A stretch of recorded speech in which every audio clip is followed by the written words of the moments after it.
పరిస్థితుల్లో మిగిలిన అన్ని కూడా కంప్లీట్ చేసి, మాకు చాలా ప్రాబ్లమ్స్ ఉన్నాయి, అన్ని బయటకు చెప్పలేని మెటీరియల్ ఇష్యూస్ ఉన్నాయి, గ్రావెల్ ఇష్యూస్ ఉన్నాయి, తర్వాత కొంత స్టీల్ కావాల్సినటువంటి సైజెస్ రాడ్స్ దొరకని ఇష్యూస్ ఉన్నాయి, లేబర్ షార్టేజెస్ హెవీగా ఉన్నాయి. ఎందుకంటే చుట్టుపక్కల అమరావతి ప్రాంతంలో విపరీతమైన వర్క్స్ జరుగుతూ ఉన్నాయి కాబట్టి అక్కడ లేబర్ వెళ్ళటం. అదేవిధంగా ఇప్పుడు కొత్తగా మనకి ఎక్కువగా జనరల్గా వచ్చేటువంటి వెస్ట్ బెంగాల్ ఆ స్టేట్స్లో ఎలక్షన్స్ జరగటం, అక్కడ డెవలప్మెంటల్ యాక్టివిటీస్ జరగటం, కొంతమంది బంగ్లాదేశ్ బ్యాక్ వెళ్ళటం, ఇలా రకరకాల కారణాలతో లేబర్ షార్టేజెస్ ఇవన్నీ ఉన్నా కూడా ఇవన్నిటినీ సార్ట్అవుట్ చేసుకొని ఏ విధంగా చేయాలి అవన్నీ చేసుకుంటూ వస్తూ ఉన్నాం. ఎట్టి పరిస్థితుల్లో మేము ఇచ్చిన టైం ఏదైతే ఉందో దానికి అవసరమైతే 2-3 వారాల ముందే కంప్లీట్ చేసి next July ending 2027 next year కల్లా ఈ టైంకి ఎట్టి పరిస్థితులు ఇస్తామని మీ అందరికీ తెలియజేసుకుంటాను.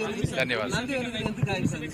నందివేలికి కూడా ప్రాబ్లం ఏమి లేదు, గ్రావెల్ దొరకట్లేదు మనకి చుట్టుపక్కల. ఆ గ్రావెల్ ఫిల్లింగ్ అది కూడా సార్ట్అవుట్ చేసుకున్నారు అందరితోటి. ఈ చుట్టుపక్కల గుంటూరు ప్రక్కల ఎక్కడ కూడా గ్రావెల్ లేదు, పల్నాడు అటు సైడ్ నుంచి రావాల్సి వస్తుంది. కాంట్రాక్టర్లు ఒరిజినల్ గా వాళ్ళు టెండర్ వేసినప్పుడు చుట్టుపక్కల గ్రావెల్కి వాళ్ళు కాస్ట్ వేసుకుంటారు. పల్నాడు అట్స్ అనేటప్పటికి ట్రావెల్ ఛార్జెస్ ఎక్కువ అవ్వటం, మంత్స్ అటు ఇటుగా ఏదైనా మనం అనుకున్న టైంకి నంది వెలుగు ఒక 1-2 months అటు ఇటుగా అయిపోతుంది. ఎట్టి పరిస్థితుల్లో నెక్స్ట్ 2 months అది కూడా కంప్లీట్ చేసి ఇస్తాం.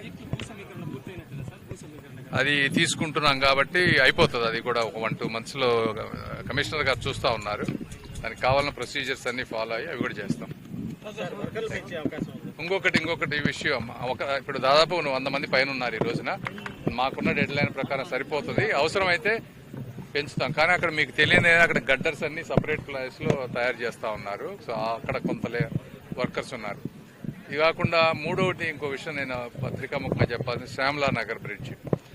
మనం వీటన్నిటినీ ఏదో అదృష్టం కొద్దీ మనం అక్కడ కేంద్ర మంత్రిగా ఉండటం కానీ రకరకాల కారణాలతో మనకు అనేక వచ్చినాయి. ఈసారి వచ్చిన వాటిని యుద్ధ ప్రాతిపదికన మనం కంప్లీట్ చేసుకుంటే ఈజీగా ఉంటుంది.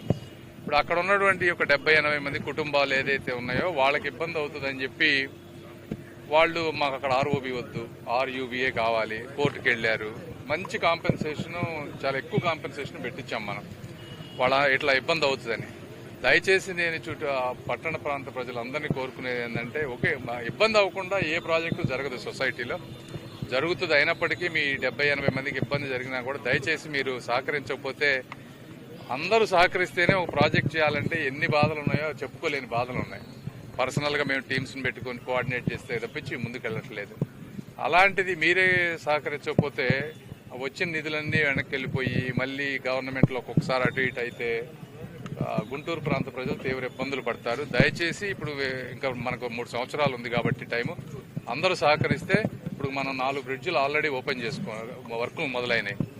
శ్యామలా నగర్ది ఇన్నర్ రింగ్ రోడ్డు ఇంకో 2 months టెండర్స్ అయిపోయినాయి. అది ఫైనల్ కాంట్రాక్టర్ని ఫైనలైజ్ చేస్తా ఉన్నారు. చేసిన తర్వాత 1.5 months అది వర్క్ మొదలు పెడతాం. 1.5-2 months inner ring road. Shyamala నగర్ది కూడా వాళ్ళు కనుక ఒప్పుకుంటే ల్యాండ్ ఎక్విజిషన్ చేసిస్తే అది టెండర్ ప్రాసెస్కి వెళ్తుంది. ఇప్పుడు ల్యాండ్ ఎక్విజిషన్ మనం కంప్లీట్ చేసి ప్రొసీజర్ ప్రకారం చేసినా కూడా అది స్టార్ట్ అవ్వాలంటే ఇంకా 6 నుంచి 8 నెలలు పడుతుంది. ల్యాండ్ ఎక్విజిషనే మనం చేయలేకపోతే లేనిపోయింది ఆ ప్రాజెక్ట్ ఆగిపోతుంది.